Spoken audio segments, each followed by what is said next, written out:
Cuerpo. Tras la caída de centros importantes del antiguo periodo como Teotihuacán, comenzaron migraciones tanto en Aridoamérica como en Mesoamérica. El periodo donde dominaba el conocimiento, que era el clásico, había terminado. Ahora comenzaba el posclásico, periodo en donde el poder sería lo más importante, ya que se desarrollaría un gobierno guerrero, en donde órdenes militares y sus líderes se encargarían de conquistar territorios. A estas unidades políticas posteriormente los cronistas españoles les denominarían ciudades-estado, ya que eran parecidas a la organización de sus ciudades, que dependían de un centro urbano donde radicaba la nobleza, y las personas del pueblo se dedicaban en su mayoría a la actividad agrícola. Las distintas unidades políticas de Mesoamérica estaban en constantes guerras y las unidades con mayor poderío solicitaban el pago de tributo a los territorios que lograban dominar. Estructura militar y social en Tula. Tula fue una ciudad-estado tolteca que se dedicaba a las actividades agrícolas. Contaba con baja densidad de población. Tenía una estructura social diferenciada y utilizaba la fuerza militar para conseguir el pago de tributo de otras ciudades.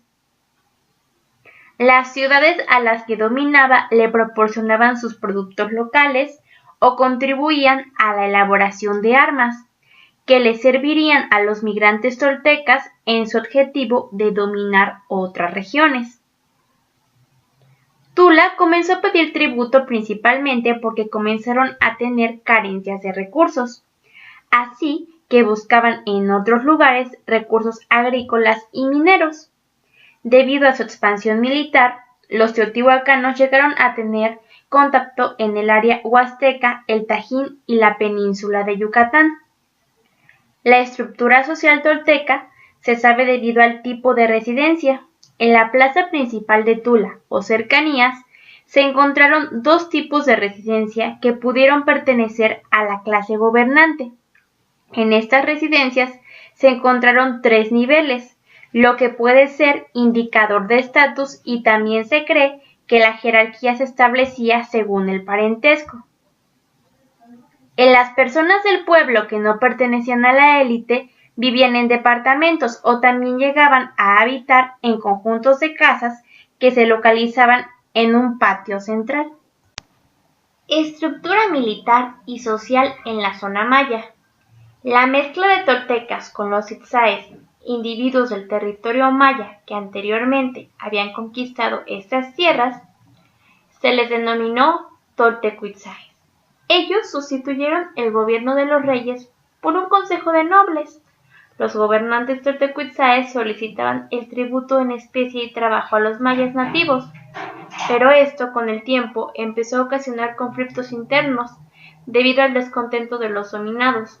Posteriormente, Chichén Itzá, en el siglo XII, fue derrotada por la dinastía Cocón de Mayapán, pero el poderío militar de la misma cesó en 1461, por lo que la península se dividió en 18 unidades políticas, y aunque existían conflictos militares por las rutas comerciales y por la búsqueda del poder, ninguna llegó a dominar por completo los territorios mayas. Estructura militar y social en la región mixteco-zapoteca. Existen 3 periodos después de la caída de Monte Albán en el valle de Oaxaca. El primer periodo es cuando Mitla se convierte en un lugar sagrado.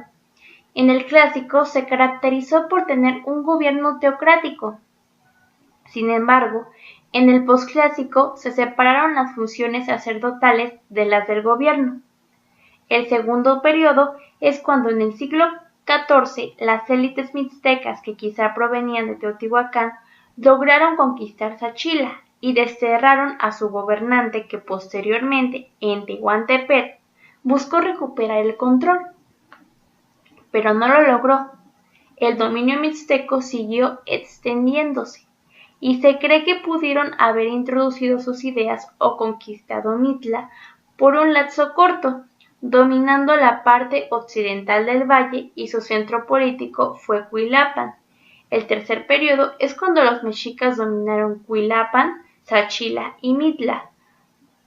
Había tres principales grupos sociales que eran la nobleza, los sacerdotes y la gente común. La nobleza se dividía en dos grupos, que eran los de mayor alto rango que tenían el cargo de caciques o príncipes, y a los que se denominaban principales. La nobleza obtenía el cargo generalmente por herencia. En el caso de los sacerdotes eran educados desde pequeños para su cargo. La gente común debía pagar tributo a las clases altas y solían ser agricultores o artesanos.